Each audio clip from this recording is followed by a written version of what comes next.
Словениянын вице-премьер-министри, тышкы иштер министри Тани Файон Кыргызстанга алгачкы иш сапары менен келди. Ал Арча мамлекеттик резиденциясында сыйлуу конокту тышкы иштер министри Жээнбек Кулубаев тосуп алды. Алгач тар курамда, кийин кеңейтилген форматта сүйлөшүүлөр жүрдү.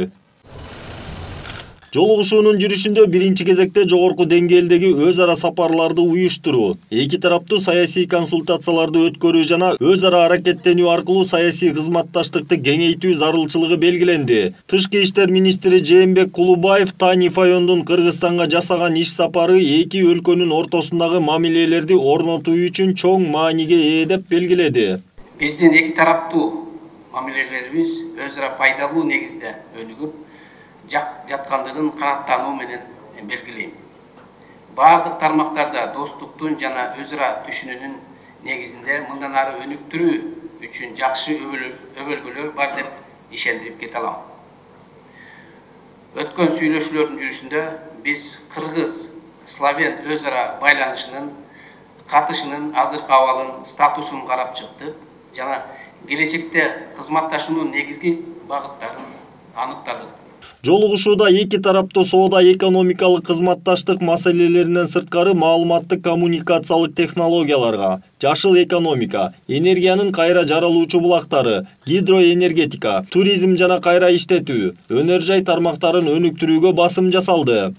Бүгүн албетте биз актуалдуу эл аралык проблемалар боюнча пикир алмаштык. Көп маселелер боюнча биздин позицияларыбыз жакын же дал келгени кубандырат. Тактап айтканда, Борбордук Азиядагы жана Афганистандагы аймактык кызматташтык жана коопсуздук маселелери боюнча пикирлерибиз бир экендигин тактадык. Биз Бириккен Улуттар уюму жана Европа бирлиги сыяктуу эл аралык уюмдардын жана структуралардын алкагындагы кызматташуубузду жогору бааладык. Тараптар ошондой эле Борбордук Азия менен бүтүндөй Евро бирликтин ортосундагы өз ара аракеттенүүнү күчөтүү мүмкүнчүлүктөрүн белгилешти. Словения тараптын Борбор Азияга, анын ичинде Кыргызстан менен ар тармактуу кызматташууга кызыктар экени белгилүү болду.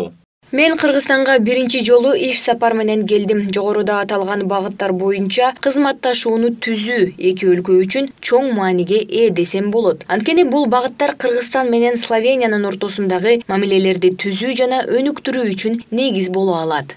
Эки тараптуу сүйлөшүүлөрдүн жыйынтыгында тараптар бир катар келишимдерге жана меморандумдарга кол коюшту.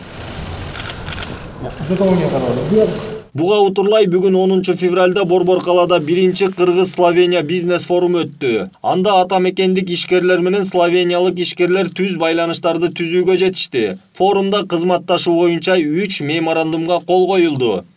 Айдар Темиралиев, Нурсейит Анаркулов, Пирамида.